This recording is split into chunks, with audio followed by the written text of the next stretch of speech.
Usai pilkada, Ahok segera bersiap kembali ke kursi gubernur DKI Jakarta. Namun langkahnya tidak akan mulus. Pasalnya, Ahok diperkirakan terganjal dengan sejumlah peraturan perundang-undangan yang menyatakan seorang pejabat harus diberhentikan sementara jika terkena kasus hukum dengan ancaman di atas 5 tahun penjara.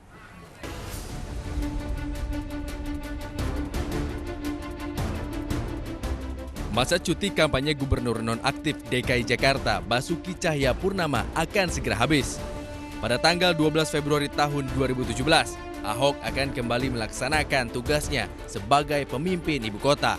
Infrastruktur masih jalan, target kita kan manusianya.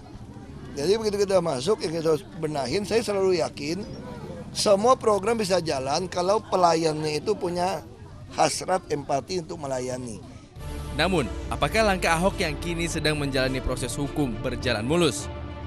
Menurut Undang-Undang Nomor 23 Tahun 2014 tentang Pemerintahan Daerah, Pasal 83 Ayat 2, seorang kepala daerah yang berstatus sebagai terdakwa dengan ancaman hukuman 5 tahun atau lebih harus diberhentikan sementara berdasarkan register perkara di pengadilan.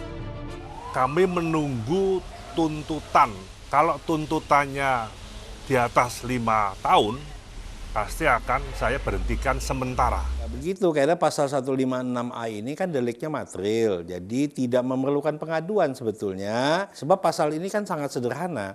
Pasal 156A itu menentukan bestandelin unsurnya dihukum 5 tahun. Berdasarkan pasal 83 ayat 1 dan 2 itu, Presiden tidak punya alasan lagi untuk tidak memberhentikan Pak Ahok. Potret kepala daerah yang terjerat kasus hukum dapat kita lihat pada Gubernur Sumatera Utara Gatot Pujo Nugroho. Gatot langsung diberhentikan sementara oleh Menteri Dalam Negeri setelah dikeluarkannya nomor register perkara di pengadilan. Ada kekuatan besar yang melindungi Ahok itu, dan terkesan pemerintah nampak seperti pengacaranya Ahok. Nah, ini yang kemudian memang mesti pemerintah melakukan klarifikasi bahwa pemerintah itu benar-benar tidak berpihak. Tim MNC Media melaporkan.